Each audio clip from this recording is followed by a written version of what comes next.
Hey everyone, I'm back once again with another book review, and today I'm gonna be reviewing a non-vintage horror book because this book actually came out in 2020, and it's actually the first time I'm also reviewing a book that is a sequel. So, but yeah, anyways, said book is Progeny by Shaun Hutson. It was published in 2020 by his Caffeine Nights Publishing, which I've never heard of that publisher before I got this book. As always, let's just show off the cover. I do like this cover quite a bit. It's, very, it's spooky. It's, interesting looking, and you can maybe tell what it's a sequel to by just the cover. But yeah, it's a sequel to his book Spawn. And that book, Spawn, came out in 1983.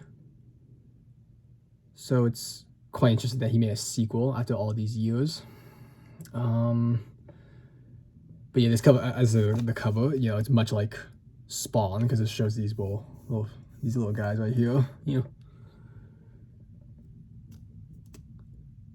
Oh yeah, now I'll say that this review is gonna be spoiler free.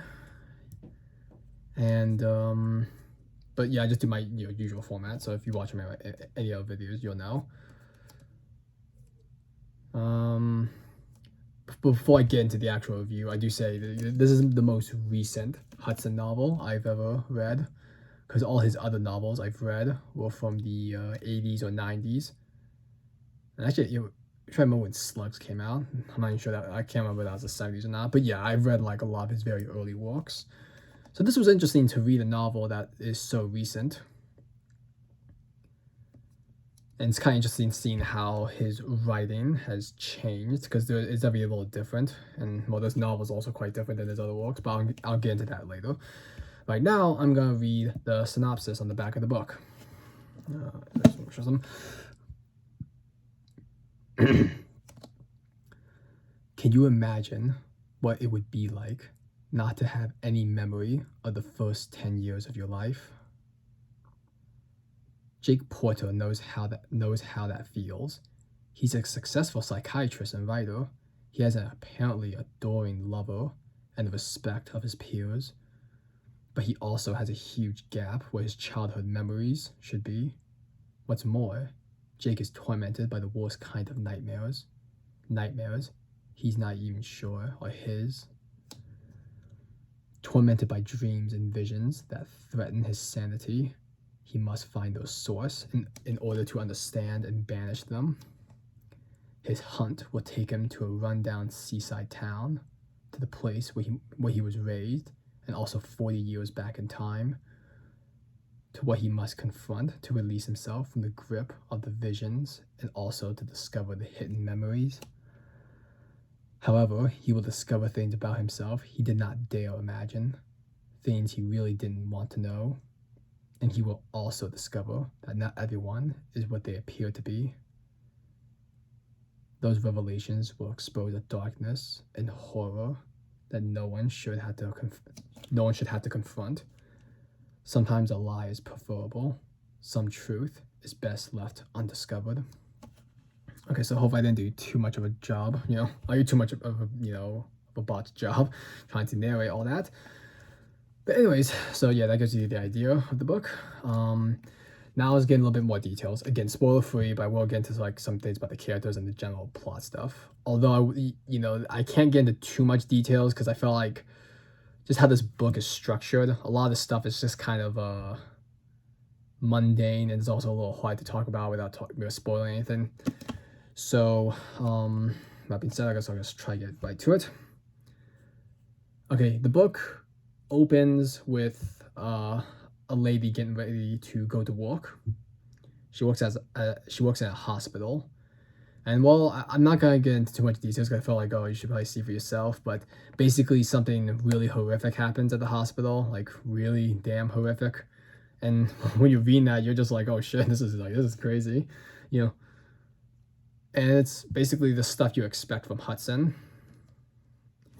But then after that, the book takes a much more mundane route, because then it talks about Jake Porter and basically about his life and his career. How he's he's a, as it said here in the synopsis, that he's a writer, a psychiatrist, because he's written a bunch of books about psychiatry and stuff like that. And yeah, he has a girlfriend. Her name is, I believe it's pronounced Dana, but it's spelled like Dani, and it's short for like Danielle.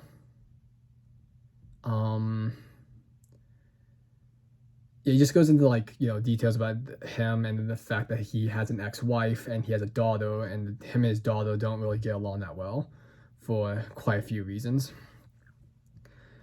And yeah, it mentions, as it mentions in the synopsis, he has like a huge gap in his memory. Like he doesn't remember the first 10 years of his life, like at all. And he's also tormented by these terrible nightmares. And apparently he's been dealing with these nightmares like on and off again for many, many years. And yeah, he decided, well, with some persuasion from his girlfriend Dana, like he decides to maybe start checking out. Like we'll try to investigate maybe why he has this gap in his memory and all these other things about himself, like where these nightmares are coming from. But when that's happening, like they're trying, like he's trying to discover that there's a bunch of other crazy stuff going on, like crazy events and other characters who have their own like agendas, what they want to do. So I guess that's that's the general plot of it, because again, it's a little hard to get into without spoiling stuff. And also, like I said, because I just quite a bit applied to the book a little bit. I guess it is mundane, but because nothing's like too crazy. And now I guess get into my general thoughts. Is that I thought this was a good book. It's a very quick read, even though it's like 400 pages. These pages aren't that maybe you can't really see, but they're not that long. And also it's just like it's one of those books where like each chapter is on like 3 or 4 pages, so you just it's just, and also like I said, just it's kind of usual for a lot of Hutson novels. They're pretty easy on the brain, when you're reading it.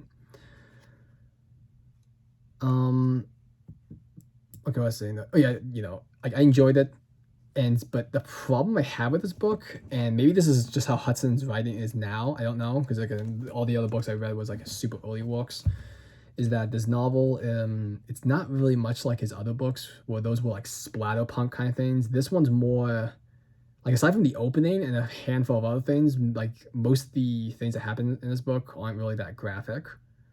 I mean, there's some disturbing stuff, but it's not too crazy. It's kind of tame compared to the other, stuff I've read from Hutson.